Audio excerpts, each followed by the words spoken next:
Praise the Lord. ஆண்டவராகிய இயேசு கிறிஸ்துவின் வருகையில் நாம் எடுத்துக்கொள்ளப்பட ஆயத்தமாக இருப்பது எப்படி? ஆண்டவராகிய இயேசு கிறிஸ்துவின் வருகை குறித்து வேதத்தில் சொல்லப்பட்டு இருக்கிற தீர்க்க தரிசனங்கள் எல்லாம் தீர்க்கமாக நிறைவேறி கொண்டிருக்கின்றன. நாம் அவரை மகிமையிலே தரிசிப்பது மாத்திரமே இனி நிறைவேற வேண்டியது. அவருடைய வருகைக்கு நம்மை ஆயத்தப்படுத்திக் கொள்ள 5 முக்கியமான காரியங்களை நாம் பார்க்க போகின்றோம். முதலாவது, நாம் ஆண்டவருடைய வருகையை பயத்தோடு அல்ல, எதிர்பார்ப்போடே காத்திருக்க வேண்டும். தீத்து 2வது அதிகாரம் 13வது வசனம். நாம் நம்பி இருக்கிற ஆனந்த பாக்கியத்துக்கும் மகாதேவனும் நமது இரட்சகருமாகிய இயேசு கிறிஸ்துவனுடைய மகிமையின் பிரசன்னமாகுதலுக்கும் எதிர்பார்த்து கொண்டிருக்கும்படி நமக்கு போதிக்கிறது. இரண்டாவது, எந்த நேரமும் ஆயத்தத்தோடு இருக்க வேண்டும். மத்தேயு 24வது அதிகாரம் 44வது வசனம். நீங்கள் நினையாத நாழிகையிலே மனுஷகுமாரன் வருவார், ஆதலால் நீங்களும் ஆயத்தமாய் இருங்கள்.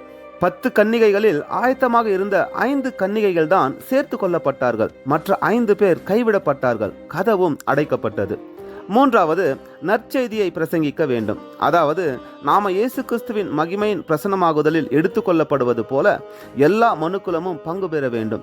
அதற்கு நாம சுவிசேஷத்தை பிரசங்கிக்க வேண்டும். மத்தேயு 28வது அதிகாரம் 18-19 வசனங்கள், அப்போஸ்தலர் 1வது அதிகாரம் 8வது வசனம் மற்றும் மார்க்கு 16வது அதிகாரம் 15வது வசனம்.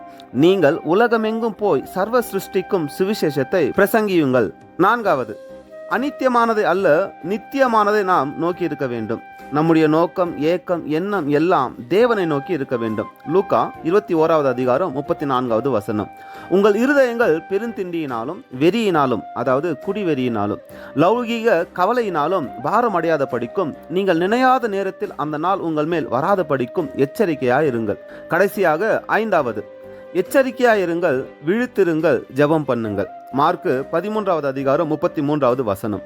அக்காலத்தை நீங்கள் அறியாதபடியால் எச்சரிக்கையாயிருங்கள், விழித்திருந்து ஜெபம் பண்ணுங்கள். கிறிஸ்துவுக்குள் அன்பான சகோதர சகோதரிகளே, நாம் வாழ்கின்ற இந்த நாட்கள் மிகவும் முக்கியமான நாட்கள். இந்த பூமியின் மீது மிகப்பெரிய நியாய தீர்ப்பு வரப்போகிறது. ஆண்டவருடைய வருகையில் நாம் கைவிடப்பட்டோமானால் அந்த பொல்லாத மகா உபத்திரவத்திலே தள்ளப்படுவோம்.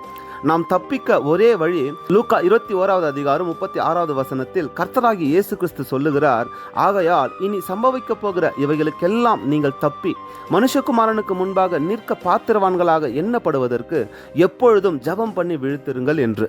நோவாவின் காலத்தில் நாம் பார்க்கிறோம், தேவனோடு சஞ்சரித்த, அதாவது தேவனோடு ஐக்கியமாக இருந்த ஏனோக்கு தேவனால் உயிரோடு எடுத்துக்கொள்ளப்பட்டார் என்று. ஒருவேளை உங்கள் ஜெப வாழ்க்கை தடைப்பட்டு போயிருந்தால் மீண்டும் அதை தொடருங்கள். ஆவியானவர் உங்களுக்கு உதவி செய்வாராக. ஆகையால் பிரியமானவர்களே, இவைகளை வர காத்திருக்கிற நீங்கள் கரையற்றவர்களும் பிழை இல்லாதவர்களுமாய் சமாதானத்தோடு அவர் சந்நிதியில் காணப்படும்படி ஜாக்கிரதையாயிருங்கள்.